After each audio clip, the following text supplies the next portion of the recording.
And you joining us right now, the voice of the Eagles, Merrill Reese, with us here at Chickies and Pete's Birds at the Bye. Good morning, Merrill. Good morning, Merrill. Joe. Good morning, Hugh. Great to be with you. It is great, and it's a great time for the Eagles to come out of their bye and really rev this thing up. Merrill, what did you think about the moves now that it's all done now, right? The trade deadline in the books. What did you think about how Howie added to this team Michael Carter, Jair Alexander, and then what I think is the biggest one, that was Monday, getting Jalen Phillips from the Miami Dolphins? Well, you knew going in that their targets were corners and edge rushers, and that's what they did. Howie is the best general manager in football. He really is. You can see the way he's built this team.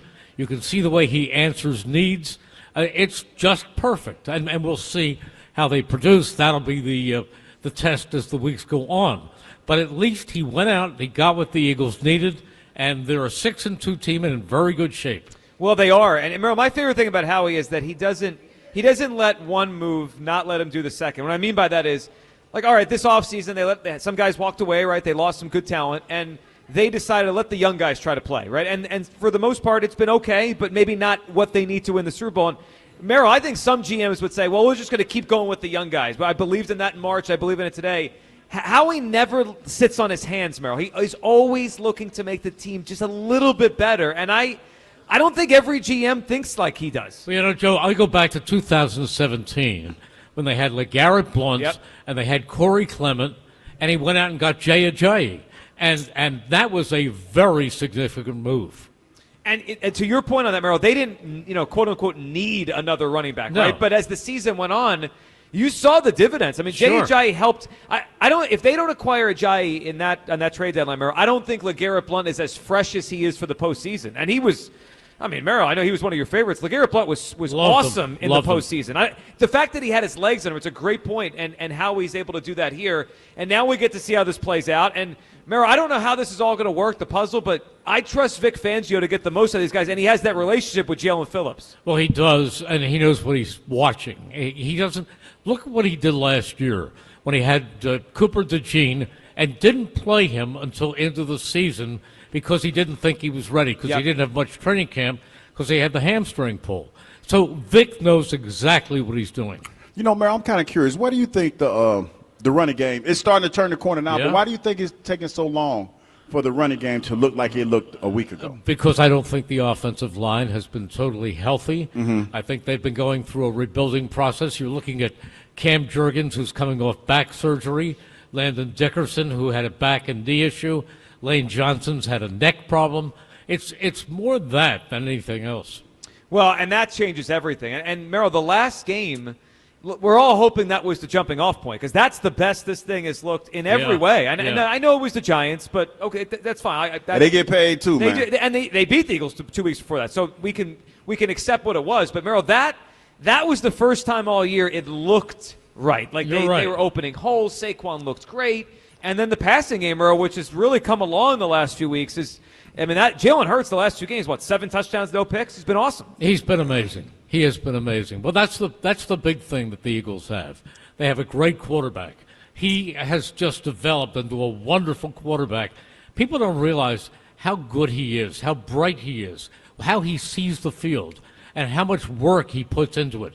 They are so lucky to have Jaylen Hurts. Well, and if they're in big games, primarily he's played well in those big games. The bigger the stage, the bigger he plays. Yeah, I mean, look, the postseason, they're going to be there. They're going to win this division, and it's going to be about how they match up in those moments. Merrill, let's talk before we go back to the phone lines, get some calls up here. The NFC, because, Merrill, it looks a little bit different than I anticipated before the season. I think we all knew Green Bay and Detroit would be contenders. They are. We're going to see them in the next 2 weeks. The Rams, I expected to be good, but they might be even better than they were last year, and we just saw them. It was a very close game in September. But, Merrill, Seattle looks like they're emerging here. Washington, who was a huge threat last season, is having a disastrous season, losing Jaden Daniels multiple times here. Merrill, when you look at the NFC, who stands out to you as the biggest threat that we might have to go through? Merrill, as much as the North Division is good, and I respect Green Bay, we're going to see them Monday, and I respect Detroit. Merrill, I'm starting to look at that NFC West. The Rams always seem to play the Eagles very tough, and Merrill, I think Seattle might be the most underrated team in the NFL right now. You asked me that question. Who looks like the best team? My answer, a different team every week. I thought the Packers were right there, and then they fell apart against Carolina. It's a different team stepping up. The Lions look great, and then they lost to Minnesota. Every week there's somebody else who steps up. Right now, just today on what I watched last week, the most dangerous team is probably Seattle with the level that Sam Darnold is playing. I've been saying this for a couple of days, Mayor, and a lot of people have been saying, "Oh, come on, it's Seattle, it's Sam Darnold." But today, but it could change, right? But they've emerged here. I mean, they're blowing the doors off of teams, and Darnold's playing really well. Hugh, who for you right now, as you look at the NFC, is the bigger threat? I think Detroit. I'm gonna still go Detroit. I know they lost last week, but I feel like, and I know that they're a little banged up, especially on the defensive side of the ball. But I think that two-pronged attack with the running backs that they have there, not so much the quarterback. I think that's going to probably be a problem for the Eagles when we play them in a couple weeks. But you know, Hugh, last year during the regular season, Detroit was the best team in football during the regular season. But when they got into the playoffs, they had 16 players on injured reserve. Yeah, and that caught up to them. And the Eagles went into the playoffs with 22 healthy starters. Then they lost Nakobe Dean. But they had 22 healthy starters. That's why the Dan Campbell approach, where he beats them up at training camp and they play the preseason games, isn't good for the long run. And everybody says, well, the Eagles have to hit more at training camp, and why don't they play the regulars during the preseason at all?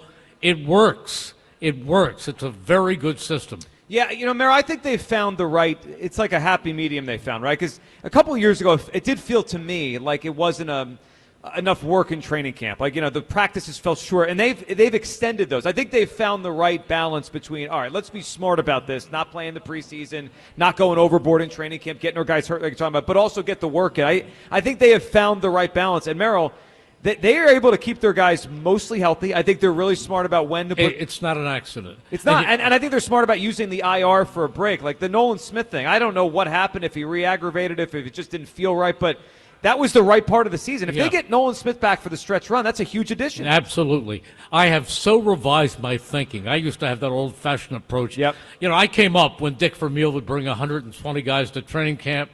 They can't do that anymore. But it was, but the hitting twice a day. They'd have the pads on. They'd hit. Nobody really hits. I mean, they push and they have what you call thud tempo, but they're doing it the way it has to be done. And it's a 17-game war of attrition. Well, it is, and on top of that, because the Eagles are always in the postseason, you got to tack on those extra games, right? Last year they played 21 games. The year before they played 18 games, and the year before that it was 20 games. Like, that adds up. I mean, the teams that are in it every year, it absolutely adds up, and you got to think about that over the course of a full season. The trade deadline yesterday, Merrill, and the Eagles were talking about what they added here. It was an interesting trade deadline around the NFL. I mean, a lot of big names were traded. I mean, the Jets had a fire sale, and Merrill. Look, the Cowboys got a good player yesterday. They continue to make me every week, every year just shake my head. I mean, the fact that they traded a first-round pick in a year they're 3-5-1 is just, it's the opposite of the way the Eagles operate. I heard Troy Aikman say the other night, he said, one player is not going to change this team. Completely. They're in a lot of trouble. They really are. Yeah, and they hurt their future by doing what they did. Look, and Quinnen Williams is a good player. And he's a good player, but he's not worth what you got for him. Well, exactly. And especially in the year spot that he was you're having. Yeah. And you said, you know what's funny? Because I think a couple days before Jerry made that move, he said something to the effect that he likes being in the paper. Yes. He likes the attention. He likes stirring it up, yeah. Yeah, this screens of an attention move. But that's not how you win the Super Bowl. He's even doing Dr. Pepper commercials. Yeah, he's wild. He's wild. Well, and he's great for the Eagles. I mean, the longer it goes on that they're just kind of haphazardly making moves, the better off it is for the Philadelphia Eagles. All right, so Merrill, the schedule coming out of the bye. Let's talk through what they have coming up here, including the Cowboys in 3 weeks. But Merrill, the next 2 games are huge ones for a lot of reasons. One, just the record, but then the tiebreakers, potentially home field. Merrill, let's start with this game Monday night. What's your feeling on the Green Bay Packers, who a lot of people believe in? They have a good record, but they've also lost 2 games that you just shake your head, like last week as a big home favorite over the Panthers. They lost to the Browns earlier this season. But you look at some of the statistics, they're up there in terms of rankings. They are favored in this game Monday night. Merrill, your thought on this Packers team as we head to the game Monday night? They're a very good team. Jordan Love is a very good quarterback, but they just lost one of the best tight ends in football in Tucker Kraft. Golden, their rookie receiver, he is probably out. That's why when we look at this season, it's not over. It's not even half over right now. And I use the phrase "a war of attrition." Nobody knows when you get until February or get into January who's going to be standing. Well, you know what, Mayor? I hate to cut you off, but my partner over here has already conceded that we've won the East. Well, they have, yeah. Well, I understand why, and in my mind, Talk to I him, say Merrill. there's Merrill nobody. gets it. You know what? Talk to him, Merrill. Okay, I'll talk to him. 2023, Yes.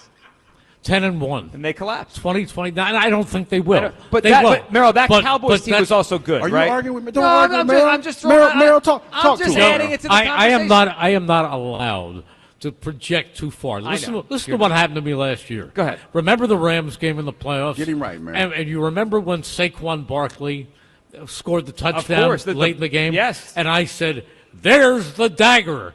And then my phone in my pocket, I never take out my phone, starts buzzing and buzzing and buzzing and buzzing. So they go on, and Jalen Carter makes the saving sack. But it got tight. And they It win got the game. tight, yeah. I picked up the phone after I got off the air, and there were 6 messages from Cindy, my wife, and each one said, "Stop it, stop it, stop it, stop it, stop it, stop it." Get him right, Merrill. So it's yes, there doesn't seem to be anybody in the NFC East to contend, except, the Eagles stand alone. But there are 9 weeks left. Let's not be that definite. Tell him, Merrill, it starts in Green Bay. It starts in Green Bay. Tell him. You hear that, Kyle? No. Well, here's the thing. I respect and Merrill gave a great story because that got tight, that Rams game. Yeah. And this could get tight in the next couple weeks. It could.